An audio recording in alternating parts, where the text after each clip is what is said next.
I'm not pulling out of my driveway. We all know what that means. It's time for the Drive to Work Coronavirus Edition.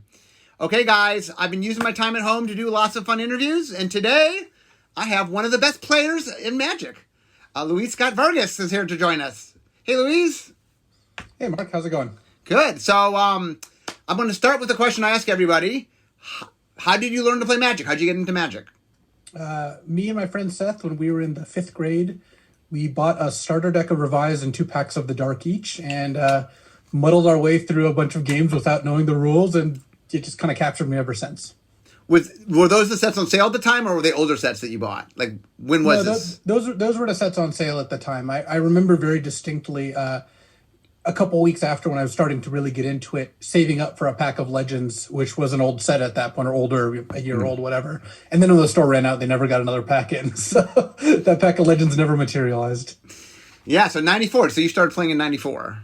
Yeah, in 94. Okay, so 5th grade. So how did you go from playing in 5th grade and not necessarily knowing the rules to actually like starting to play competitively? What was that transition?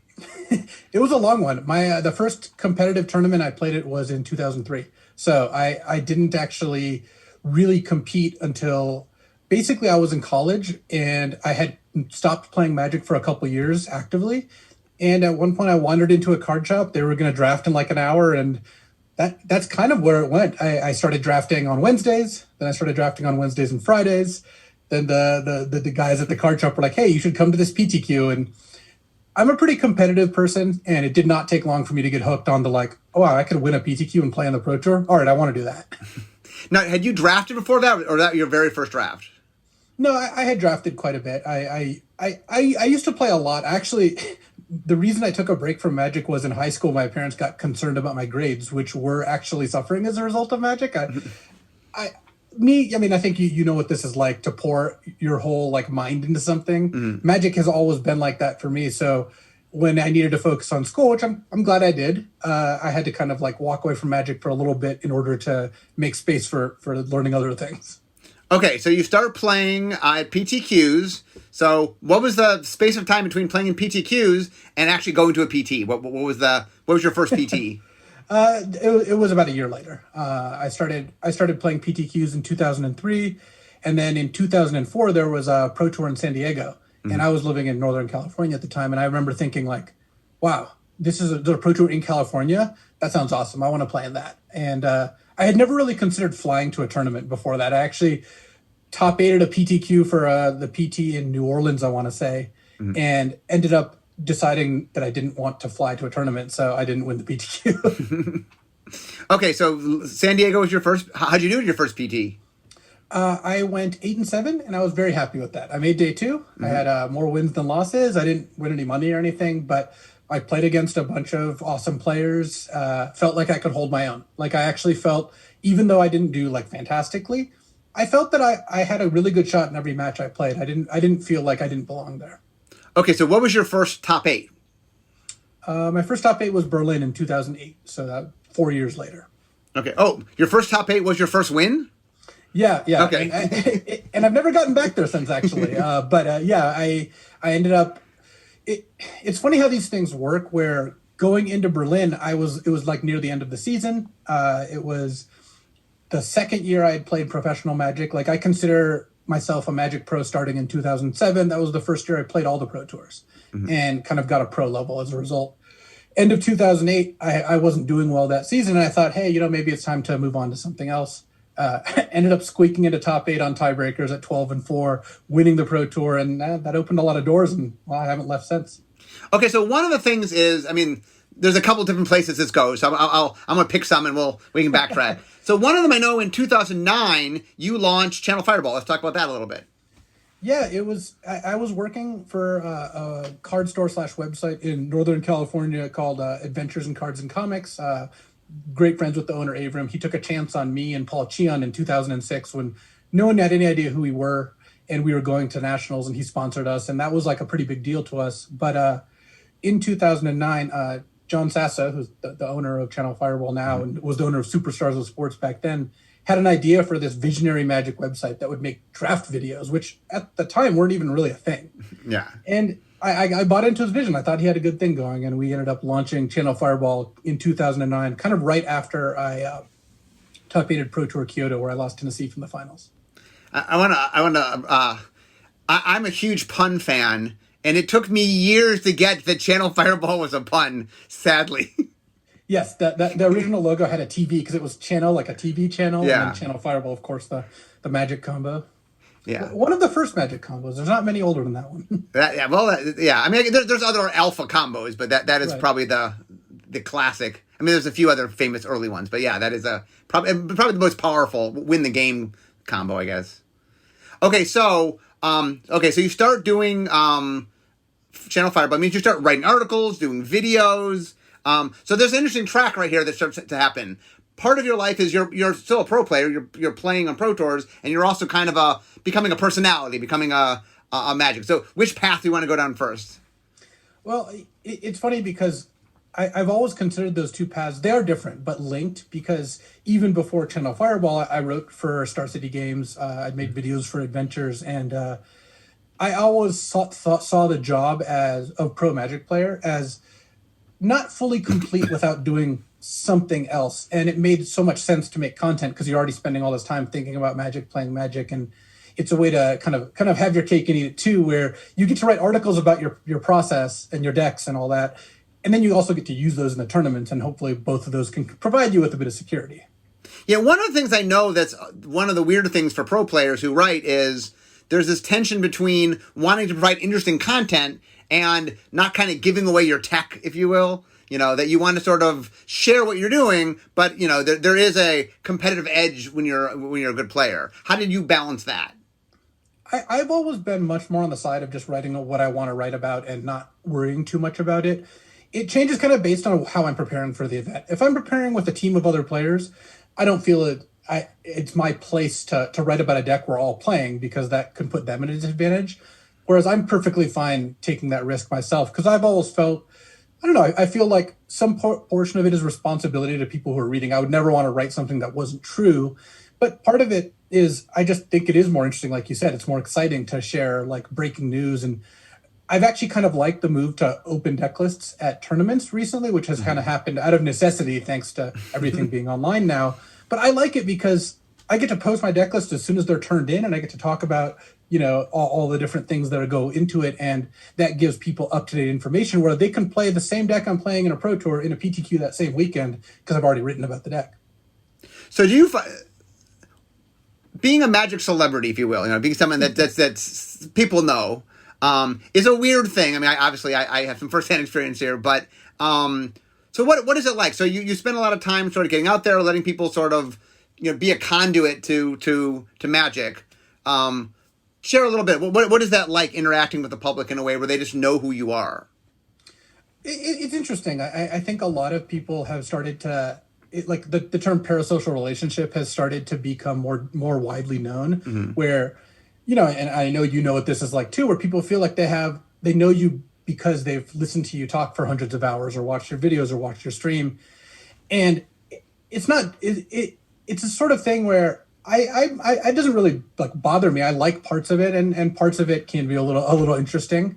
One thing that it has kind of made me feel is I'm glad I'm not a real celebrity. Like I'm not, you know, a movie star who walks out onto the street and people want to take pictures with them, because I don't know about you, but that's not my life. There's a lot of Magic fans. There's not that many Magic fans. And I would really not like having, you know, going to grab a bite to eat and have people like kind of wanting to talk to you there. That would feel pretty weird to me. Yeah, it's interesting. Like, I think it's fun when I go to Magic events that there is a certain amount, you know, like you get to be the celebrity, but then if that was me at the grocery store, if that was all the time everywhere, oh my, I don't know how I would handle that. That really made me understand like what a truly famous person must go through. Yeah, and I've had a couple dozen experiences where someone recognizes me outside of a Magic context, but it's rare enough that it's cool and it's not like invasive, you know? So I really like it. The thing I like most about what I do is when people say, hey, I got into Magic because of you, or I had quit Magic, but your videos got me back in, or you have made me enjoy Magic more. That's the part that I think is the most fun about it, because what I do somehow made someone's life like a little bit happier. And that is, there's not really a much higher compliment you can get than that. Okay, so while we're talking about stuff you're doing, I need to bring up limited resources. So you have a podcast that you do. Now, how did that come about? How did you end up on that? So Marshall and I have been friends ever since kind of like the Magic Cruise, the one in 2012, I think it was. We were on the Magic Cruise together, and we played in the Community Cup together, the like Magic Online Community Cup. And then, of course, we've since then also done many hundreds of hours of coverage in the booth together. Mm-hmm. And at one point, Brian Wong had decided his time with the podcast was done. He wanted to move on to other things. Mm-hmm. And I knew Marshall was looking for a co-host. So I asked him, hey, do you want me to be on the show? And it's funny because I feel like the new guy. I feel like the new co-host. But I'm actually the longest running one, except for, of course, Marshall at this point. Yeah. Since I've been on for 7 years now, which it feels like it's been a year. I don't know. It's crazy how time works in some of this stuff. Yeah, for the audience that might not know this, explain real quickly what Limited Resources is. What kind of podcast is it? Limited Resources is a weekly podcast, kind of nominally about Limited, but we as podcasts do talk about life, other parts of Magic, kind of a lot of what we feel like talking about. But our main focus really is trying to give people actionable advice to get better at Limited and to make better decisions. So that's kind of how we approach things, and it's a lot of fun. I love doing it. Okay, so let's go a little bit to the other path, the pro player path. So let's talk a little bit about what that was like. So you win your first top 8 is you win in Berlin, but that's the first of 10 top 8s? Yeah, it's 10 now, and then whatever the Zendikar championship. I don't know. The systems have changed a lot the last couple of years. I top 8'd a premier event recently. I don't really know what that means in terms of that sort of thing. But yeah, I've had good fortune, been in the right place at the right time, and I think I know how to play cards. So I've gotten some top 8s as a result. So 2013 you made the Hall of Fame. So let's talk a little bit about your sort of rise in Magic. What is that like? By any accounts, you were one of the best players to ever play Magic. There's arguments about you can rank the top people and never, but you're clearly in the top echelon. Sort of like you said, you started playing competitively, and then sort of you started paying more attention, and then talk a little bit about that sort of rise up the ladder of being a pro player. It's funny. I feel like there was a lot of exit opportunities for me, but they never materialized. And I'm really glad they didn't. I feel like I'm happier doing this than almost anything else I could be doing. But the big one that really put me on this path was I qualified for nationals in 2006. And this is back when U.S. nationals was a really big deal. This is all the best players in the U.S. coming, and there was a big prize. And you got to be on the national team and represent the U.S. at the World Championships. And I tried to cancel my flight there because I decided I just didn't really want to play Magic competitively. I decided, that maybe this isn't for me. I don't know. I've gone back and forth, in terms of committing to this, and they wouldn't give me my money back. So I said, all right, well, I'll get on the airplane. And I ended up getting third, and my best friend, Paul Cheon, got first, who now one of your coworkers, actually. Yes. And, what year was that? 2006. 2006. Okay. So that was both of our first breakout performances, and we got to be on the team together along with Ben Lundquist, who's another good friend of ours, and who actually also works at Wizards now. Now that I think my time is limited apparently, but we went to Paris, did badly, but at that point I had the bug, and I really decided that I was going to take a year. I just graduated from college that same year to figure out if this was going to be for me, and ended up doing well enough in 2007 to get the equivalent of platinum for that year. And that kind of set things in motion, where then in 2008, I won the Pro Tour. And at that point, we launched Channel Fireball, and I followed it up with a second place finish in Kyoto. And I was pretty firmly ensconced into wanting to compete professionally and do the best I could. A lot of that was about wanting to prove myself, and I have this competitive urge. When I wasn't playing competitive Magic, I was playing competitive Street Fighter. There's something about competing against other people that really drives me, and is something that I think I need, to some degree. So, there was one point I know. One of the things about being a professional player is there's some hot and coldness that goes on, right? There's seasons where you do real well, and then seasons where you kind of struggle. I know, I know early on you had some hot and cold seasons.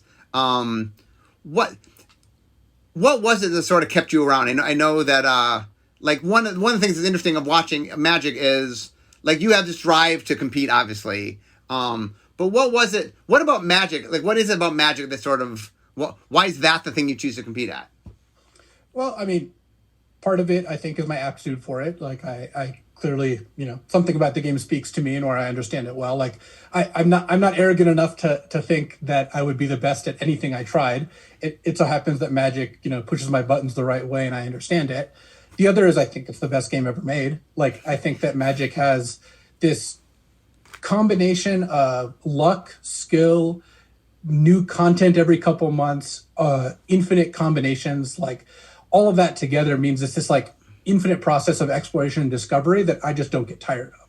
Like, and yeah, sometimes there's like lulls. Like actually right now, right before Call Time comes out, there's a couple of Magic formats that I'm not really interested in playing because it's been the same cards for a couple months. They've kind of been explored. But guess what? In like 2 weeks or whatever, we're going to have all these new puzzles to kind of decipher and figure out and understand. And something about that has always made me really like it's always captured me. And even when I wasn't playing competitively, even when I was a teenager in high school, just spending hours upon hours just thinking about Magic and building bad decks and all that stuff, like I didn't need an end goal besides that itself. So you mentioned commentating. Let's talk a little bit about commentating because that's one of the many hats that you've done. How'd you get into commentating, and how do you feel about commentating? So I got my break into commentating because Rich Hagon and BDM asked me to be in the booth with them for the Pro Tour finals in, I want to say 2013, like Pro Tour Gatewatch, I think might have been the first time. And then that went pretty well. It was really fun commentating with those two guys. They're excellent at their job. And then I, was hired on to do Worlds. I wasn't qualified for Worlds that year, so I went, and Marshall and Zach Hill and Rashad and Sheldon are among the folks who I remember working with that year. At some point, Greg Collins, of course, starts to be in charge of all this. I didn't know as much about the organization when I first joined, so I could be getting some of the names wrong in terms of what they were doing. And then from then, I was a kind of a mainstay in terms of I always did the Pro Tour finals. And then eventually what we kind of transitioned into was if I didn't make top 8 of the Pro Tour, I would come in and be in the booth on Sunday. Mm-hmm.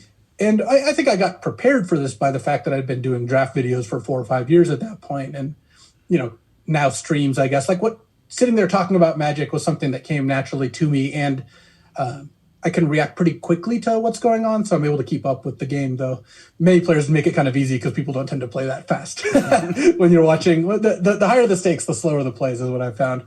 But I've at this point done many, many hours of commentating, not as much recently every now and then, but sometimes I do more of one thing, sometimes I do more of another. I mean, I took a year off to do commentary in 2016, actually. So I spent that year doing commentary instead of playing. So what, for the people that have never done commentating, what is the hardest part about doing commentating, you think? The hardest part is that walking into the booth, you have to have this pretty vast reservoir of knowledge to be able to do your job, to be able to competently commentate. And so commentators come in kind of like 2 flavors. There's two roles, at least. Mm-hmm. That's how Magic is set up. And that's how many sports broadcasts are set up. There's a reason for this. It's the play-by-play commentator who's kind of narrating what is happening. And then there's like the color commentator or the analyst who's kind of telling you the like whys and explaining the bigger picture and context. And I tend to be in the analyst role. I have done a fair amount of play-by-play, but usually I'm better suited for the color commentary role.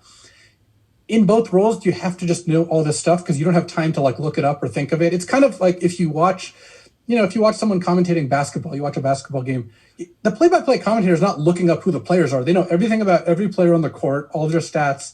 And maybe when like one of the third string guys comes in, they might not know quite as much about them, but you can tell they just know like tons about every single person who's playing. And Magic is kind of like that. You have to know every card in every deck, and you have to know what matters in all the matchups. And then you also have to talk about what's actually happening and why it might be happening. So there's a lot of prerequisites to doing it. But I've also found that once you get there, you can pick up commentary and kind of go back to it, even if you haven't been super current, as long as you spend some time familiarizing yourself with what's going on. Yeah, the thing I find interesting about commentary is a lot of commentary is making sure the audience understands what's really going on. Because Magic, back when I used to do commentary a long, long time ago, I was not very good at it. But one of the challenges was the director used to always, because I was the producer as well as the commentator, the producer never understood, like, he didn't know Magic. And so he was always talking to me and, like, nothing can be going on the table, yet all sorts of things are going on. Or lots can be going on the table and nothing's really happening. And that trying to communicate to the audience, like one of my favorite, I see your favorite comment. My favorite commentating moment of all time was, it was Brian Weissman and Chris Bakula doing. You know what I'm talking about? It's yep. It was U.S. Nationals 97 or 98. Yeah, it was Lindy versus Mike Long, right? Yeah, it's Lindy versus Mike Long, and the funny thing was they're playing like multiple football fields away, and they did a really good job of setting up what was going on in the match, and basically it's like, if Lindy drew a certain card, he was going to win, and nobody wanted Mike Long to win. He was, the villain of all villains. And he, like, draws the card he needs, and the commentator's done a great job of making the audience understand that this was the moment. If he drew the card, this was the thing. And there's this tiny window that, Mike could lose, and Mike was going to win the game unless at this moment this card got drawn, and he drew it, and they screamed so loud Mike knew he had drawn the card, even though he was, like, 4 football fields away. Yeah. I think it was a band. Mike Long was playing like back, and I think what Lindy was playing White Weenie. There was a video, like a cassette tape of this Nationals that I guess got put together, and we would always watch it the night before PTQs actually. And I remember they're interviewing Matt Lindy, and he's just like, "Yeah, we tested so much for this event. Me and my buddies, we worked on this White Weenie list for hours." And it was amazing. I love that video. Okay, so what's your all-time favorite commentating moment in Magic? My all-time favorite commentating moment, it's not quite as serious, but it's really funny. So there's a running joke with Marshall, basically at one point he was doing commentary, and some disgruntled Twitter user, or otherwise known as a Twitter user, called him a high-functioning chimp because they said they didn't like his commentary. Mm-hmm. And me being the good friend I am, of course, brought that up many, many times. And so we'd always make ape jokes and, about Marshall and stuff like that. And this is the finals of Pro Tour Oath of the Gatewatch. And one of the players who's playing an Eldrazi deck has Cavern of Souls in their deck. So it's a land, you name a creature type. When you play it, you can tap it for any color to cast that creature type. And it was to be able to cast Uncounterable Eldrazi. This deck also had Simian Spirit Guide, which is the 2/2 you can pitch for a red, which is obviously there to accelerate out Eldrazi. But I started setting this up because I could see this was going to happen in about 2 turns, which was they drew Cavern of Souls in their colorless deck, but already had a Cavern of naming Eldrazi out. And I explained why they were going to play Cavern of Souls naming ape to cast their Simian Spirit Guide, which is just like a very odd sequence of plays altogether. And I was doing commentary with Marshall. I don't know. It was one of the more fun moments that I've ended up having in commentary. Okay, so we'll move on to probably your biggest accomplishment, I think, as a Magic player is 2013. You're inducted into the Hall of Fame. So let's talk. How did that come about? What was that like, getting inducted into the Hall of Fame? It was incredible. I mean, it's certainly one of my best memories when it comes to Magic. I got inducted alongside Ben Stark and William Jensen, who are 2 of my closest friends as well. And it was really cool just getting this, getting this validation that I've done something for Magic, that I deserve to be there, that my results are good. And honestly, it's not just about results. Results aren't the only thing that go into the Hall of Fame. And it was something that motivated me a lot, too. I remember in 2010 at Pro Tour San Diego, I was like 12-0, so I was locked for top 8. Mm-hmm. And I played my next round because I got paired down, and I was 13-0. And at this point, 100% locked. I could lose my next 3 rounds and make it. And I remember thinking, like, I'm going to try to go 16-0 because no one's ever done that, and that will help me get into the Hall of Fame. And I ended up doing that. And I remember when I went 16-0, I thought, I've got a really good chance at making the Hall of Fame now. And it was just something that means a lot to me because, I don't know, Magic's been a part of my life for now 27 years or something like that. Mm-hmm. It's undoubtedly like the biggest single influence in my life besides my parents. And so getting to be in the Hall of Fame, it's the sort of thing too where like if you tell someone who doesn't know anything about Magic that you're in the Hall of Fame, like they know that means something. You can explain what a Pro Tour is to then tell them you top 8'd a bunch, but for someone who doesn't play Magic, a Pro Tour could be a 10-person tournament. They don't really have any context there. So yeah, getting into the Hall of Fame was huge for me. So where'd you get inducted? We were in Dublin. We were in Dublin. Oh, that's a cool place to get inducted. Yeah, no, Dublin's awesome. They've since actually made the ceremony and the timing a lot better. The induction was 10 minutes before round 1 started. Oh, right. Of the Pro Tour, which is like honestly one of the worst times you could pick because no one's really wanting to watch because everyone's stressing about sleeving their deck and getting ready for round 1. We knew we had to go play in our like suits and stuff like that, and like you didn't give speeches or anything. The dinners they have now are much nicer, but honestly, that doesn't really matter. So something else that the average person might not know is, what do you get when you get into the Hall of Fame? You get a very nice ring, like a Super Bowl ring, and then you get lifetime invites to Pro Tours. Kind of weird to talk about that right now because Pro Tours don't exist right now, and Hall of Famers aren't currently getting invited to anything. So. I mean, the ring was part. I was actually kind of cool. I don't know if people know that the ring that there's an actual Hall of Fame ring. I've got it with all my cool Magic stuff. Though it's not the kind of ring you wear around town. I'll say that. Yeah, it's a little splashy. Yeah, here's a little tidbit. I don't know if you knew this, but as one of the people that put together the Hall of Fame, the invites for the players was added at like the absolute last minute as a why don't we invite them to future like that was an afterthought that we did very, very late in the game. Well, it has contributed to like John Finkel playing and Kai Booty playing in a lot more tournaments, which I think is pretty cool. Also, I hear we're going to get a new revamped Hall of Fame at some point, and I'm speaking for myself that there's no way you shouldn't be in it. I've always thought that was an oversight with, or at least it was hard for me to kind of have a Magic Hall of Fame without you in it, but that's neither here nor there. Yeah, my joke had been if I could get 100 pro points, I think I'd be a shoo-in. Yes, I suppose that's true. So anyway, I'm almost to my desk here. So is there anything in your years of Magic? I was trying to hit upon all the different things you've done, but did I miss anything? Is there anything sort of something you want to hit upon that I didn't touch? No, I think that that it has done a good job of summarizing all the different places the game has taken me. Well, I want to say that one of the things. So here's a game I normally play with people. Do you remember the first time we met? Oof. I think I do. Yeah. So the running joke is, I'll tell you when I think I first met you, but usually they met me before I remember meeting them. That's the running joke in the show. So I'll tell you the first time I think we met and see if it's the same thing. So I think we first met at PT Barcelona. Okay, so that was in 2011, something like that? Something like that.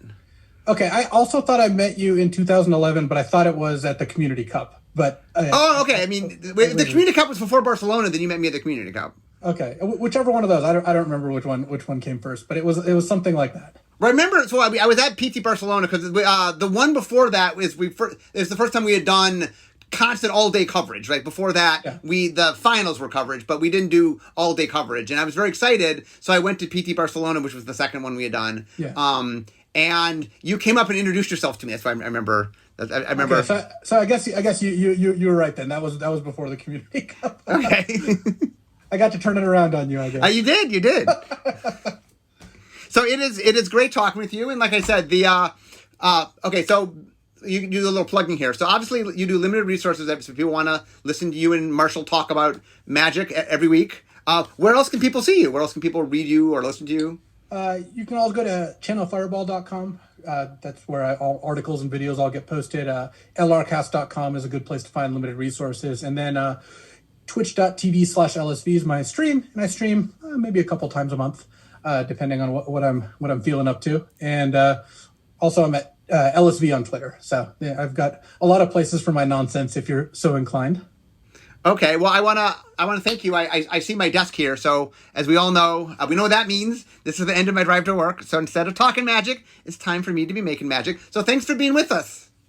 Yeah, I actually wanted to thank you too. I think that you've been a hugely positive force for Magic, and I've loved Magic my entire life. So I would feel remiss if I didn't thank you for your contributions to that. Well, thank you very much. That's very nice. Okay, everybody. I will see you all next week. Bye-bye.